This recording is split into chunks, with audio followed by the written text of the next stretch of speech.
Often at the goalie school over the last 30 years, I've told kids about playing in the NHL and playing only one game.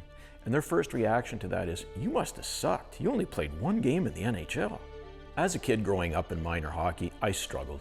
I played a lot of house league. I was a late starter. I didn't start skating till I was 9, and I always had to play in house league. Eventually, I finally made junior after being cut 3 years in a row. Sorry, Steve, don't get a spot for you on the team. Over and over again. I finally made juniors. Then I struggled when I got to Miami of Ohio. We got our butts handed to us all the time, winning 3 games a season, 6 games a season. But I did get drafted to the NHL. My first year pro, I struggled. I had to play in the East Coast League. And playing in the East Coast League for the Virginia Lancers in Roanoke, Virginia, I struggled there as well. But I kept digging and found a way to get better. The following year, I was able to play for the Milwaukee Admirals in 1990-91. During training camp, we had a very interesting approach on who was going to make the team.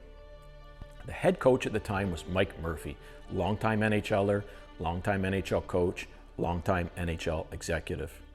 He pulled myself and a kid from the Kitchener Rangers into the dressing room, and he said, you know what, you guys are going to get 1 game each. Gus Morschauser, you get to play against Fort Wayne Comets, and Steve, you got the Indianapolis Ice and a goaltender named Dominic Hasek. The decision point was quite simple. He said, each game, whoever lets in the least goals gets to stay up in the IHL. And that's completely luck of the draw who we had, because in the first game, Gus surrendered 7 to Fort Wayne, and I got the next game against the Indianapolis Ice and future Hall of Famer Dominic Hasek. You'd think I'd want to relax and say, you know what, it's going to be easy to let in less than Gus. That's not the way I approached it. I was mortally afraid of giving up goals. And back then, Milwaukee had huge crowds, 17,000, 18,000 people. So we play Hasek, played very well. We ended up losing 2-1, but they call us into the dressing room after the game, and sure enough, Mike sent Gus down to the East Coast League, and I got to stay in the IHL. That season in the IHL, the Vancouver Canucks sent down veteran NHL goaltender Steve Weeks and longtime veteran NHL goaltender Bob Mason. Those were my 2 partners. I had to beat 2 NHL veterans out to earn the starting job in Milwaukee, which is exactly what I did. I did it with a combination of work ethic and just pure desire. I started off this season on a hot streak, and the Hockey News ranked me one of the top prospects in the minors, just behind Dominic Hasek. Not suggesting I was anywhere close to him, but I had a great start to the season, and it earned my first call up to the NHL, where I played my first game in the NHL, December 5th, 1990, versus the New Jersey Devils. Playing in a regular season NHL game and making the NHL actually does a lot for you, because your whole career you've been doubted, you've been marginalized, people didn't think you were going to be able to do it. So when they drop that puck in a regular season game and you're playing in the NHL, you've made it. It's like climbing Mount Everest. To get to Mount Everest, it's a hard thing to do. As soon as that puck dropped in the NHL versus the New Jersey Devils, a sense of massive relief came over me. All those people my whole life that had doubted me, all faded away. I'd finally accomplished it. I made it to the NHL. After my first taste in the NHL, I was back down in the minors again, getting more experience. Kirk McLean was back healthy, and he was ready to go playing for the Canucks. They told me they'd be calling me back up soon if I keep playing as well as I was in Milwaukee. So I look forward to getting my butt back up in the NHL after my first appearance. My very first game back in the minors was against the Peoria Rivermen. This was December 15th, 1990. I'll never forget that game, and here's why. First of all, the game started off brutal. I gave up a ton of goals, and it was a rough game.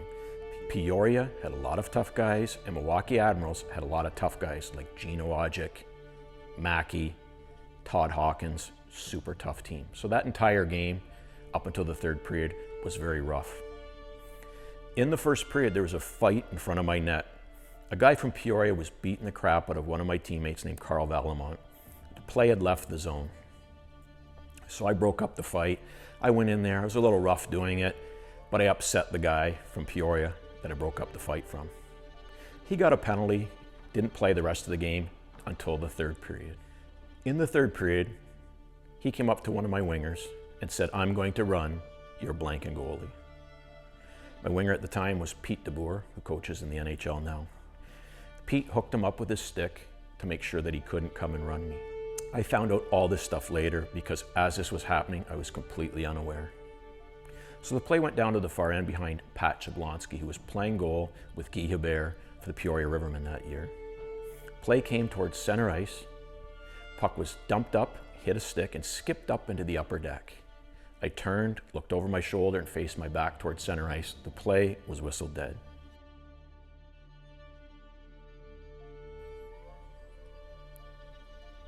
The next thing I knew, I woke up in the hospital. No time had passed for me. I saw the puck hit a guy in the crowd. The next thing you know, I'm in the hospital. I have no idea what happened, but I couldn't feel my body from the neck down. As I started to regain my senses in the hospital, I recognized that something must have happened during the game. My first concern was to call my wife Tracy back in Milwaukee, who was listening to the game live on the radio. Later that evening, when I was immobilized in the hospital, wondering what was happening, the guy that hit me from behind came into the hospital.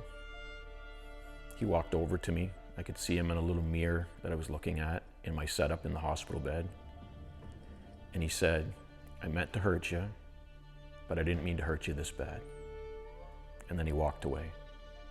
The next day, I had a chance to watch the videotape of what happened to me. When the puck was dumped in, the play was whistled dead, including a second whistle. And as soon as the play was whistled dead, Pete DeBoer dropped his stick off this guy from Peoria. Relaxed, the play was dead. I was standing directly to the side of the net, right at the goal line with my back facing center. And the Peoria player accelerated as hard as he could after the play was whistled dead. He cross-checked me across the shoulder blades. I went headfirst into the boards without touching the ice, like a nail. I was unconscious immediately off the hit. There was a brawl that broke out around me, on top of me, all over the place. And I was unconscious on the ice for 10 to 15 minutes. The ambulance came right out on the ice and took me away to the hospital. It was so eerie watching this video because I was watching somebody else. And at the moment I was watching the video, I didn't realize that that was my hockey career disappearing in a vapor. Once I got back to Milwaukee, I tried to overcome the issues I was having, and I couldn't. That was the end of my career. The ice felt like it was tilting 5 degrees to the corner. I forgot my way around town and places I know where to go I couldn't find. I started to get migraines with symptoms that resembled a stroke, where I couldn't speak clearly, and I'd have endless, massive migraines. From the closed head injury, from the concussion, I knew my hockey career was over. This is why it's so crucial for all of you hockey players out there to listen to this advice. You need to have something to fall back on. Your career could end because of performance, it could end because of injury, it could be ending because of a million different reasons. You can't put all your eggs in the hockey basket. You have to have something to fall back on. Thankfully, I had my degree. I became a second grade teacher. I started Future Pro Goalie School the next fall, as soon as my hockey career ended. I had something to fall back on.